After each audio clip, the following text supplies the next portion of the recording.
Akhir-akhir ini banyak sekali konten kreator besar mau menjual akun YouTube mereka. Kenapa? Dan apa sebabnya? Mari kita bahas. Assalamualaikum warahmatullahi wabarakatuh. Balik lagi di channel saya Muhammad Ali Murtado. Dan di video kali ini kita akan membahas hal yang krusial di dunia konten kreator. Nah, kenapa sih ini harus terjadi, guys? Ya, padahal masih banyak konten kreator yang baru-baru. Ini menarik sekali sih kalau kita bahas ya. Nah, kita lihat ya di podcastnya Om Deddy, ada juga di beberapa podcast lain ya kan. Jadi kayak misalkan nih Bobon Santoso dan sebelumnya juga Farida Nurhan yang dengan jutaan subscriber itu menyatakan mau stop bikin konten. Padahal kita lihat ya, Farida Nurhan itu kontennya tentang apa sih? Tentang kuliner ya. Dan kalau kita baca, kuliner itu kan emang luar biasa ya kan ya. Setiap hari orang makan dan nggak putus-putus. Kenapa mau berhenti dan mau menjual akunnya? Berapa miliar itu. Dan juga Bobon Santoso, kita tahu kan ya, Bobon Santoso mulai dari sebelum viral sampai dia viral, itu banyak sekali penontonnya banyak, kontennya totalitas dan luar biasa ya. Kenapa juga mau menjual akunnya? Apakah AdSense sudah tidak relevan lagi, ya kan? Apakah YouTube sudah tidak seenak dulu lagi, ya kan? Nah, mereka kan sudah di puncak, sudah berada di atas. Kenapa? Ya. Terus ada lagi nih, bahkan beberapa hari lalu aku ngeliat podcast ya. Tadi aku ngeliat podcastnya Kasih Solusi ya, di sana ada Yudis Ardana yang bahkan ditawarkan nawarin ya akunku juga ini kalau mau 50 miliar ya kan. Itu hanya bahasa, mungkin hanya bercandaan ya. Cuman kita kembali lagi kulik ya sekarang ya. Ada beberapa hal yang membuat konten kreator itu ingin berhenti atau ingin stuck. Mungkin aja kalau aku masih konten kreator yang kecil kayak gini, ini belum merasakan hasil yang signifikan, yang besar, yang begitu wow, itu belum begitu merasakan. Jadi kalau ada penurunan itu pun rasanya masih fine-fine aja, guys. Tapi beda halnya dengan konten kreator yang udah pernah dapat AdSense ratusan juta per bulan. Beda nih ya dengan kita yang ya mungkin aja pemula nih ya, baru dapat gajian sekali 2 juta 3 juta ya kan. Wow. Itu baru sensasi rasa menantangnya itu baru tertantang ya. Sedangkan mereka yang biasanya dapat 500 juta, tiba-tiba penontonnya turun, view-nya turun ya, dan tiba-tiba dapat AdSense itu cuma 100 juta. Itu udah kerasa banget. Dan tiba-tiba besoknya nggak semangat lagi, setelah itu turun lagi ya, 50 juta bang, tapi kan 50 juta banyak ya kan, 100 juta juga banyak ya.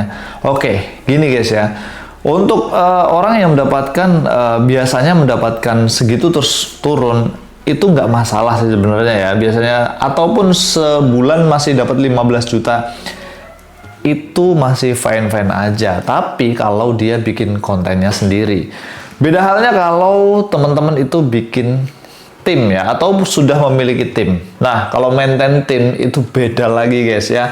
Di studio itu butuh yang namanya perawatan dan lain-lain ya. Ada operasional ya, mungkin aja untuk operasional sehari-hari studio. Ada tim copywriter biasanya ya, untuk bikin ide dan lain-lain. Ada tim yang nyiapin ya kan, ada tim kameramen, ada tim editor. Nah, itu semua butuh operasional. Nah, itu beda kalau kita tadinya udah dapat banyak, ngasih bonus dan lain-lain. Semangatnya pun jadi bisa beda. Ini dia hal yang paling penting, guys. Bukan masalah AdSense-nya turun terus gini ya. Terus mau bikin hal yang baru lagi yang sama, itu pun biasanya stuck ya kalau udah nggak semangat, guys.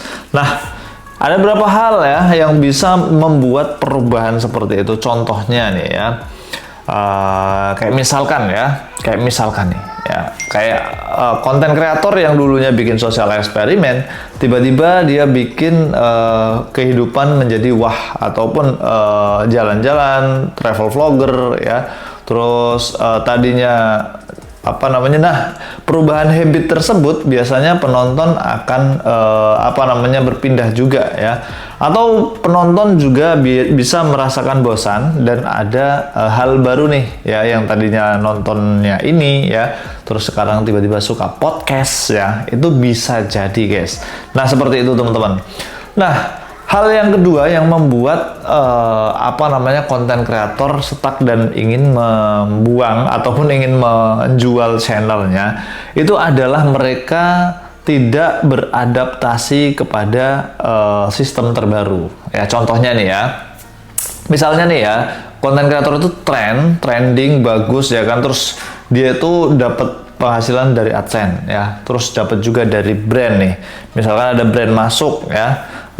Dia ada brand ya, misalkan ada brand power bank. Nah, misalkan jual power bank. Nah, terus misalkan di suatu podcast kayak gini atau di konten kayak gini ada power bank. Nah, buat teman-teman juga yang pengen beli power bank ini ada di keranjang ya kan. Nah, ini affiliate guys. Bisa dapat dari affiliate atau teman-teman bisa dapat dari brands-nya ya, dari endorse ya. Itu kita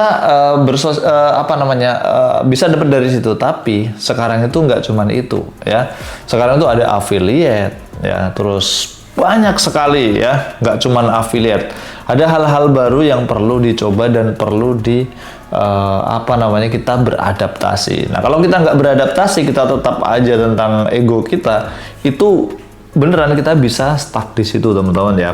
Nah rasa bosan itu semua orang punya, maka dari itu yang perlu dilakukan ya, nggak cuman itu, yang perlu dilakukan adalah kita beradaptasi.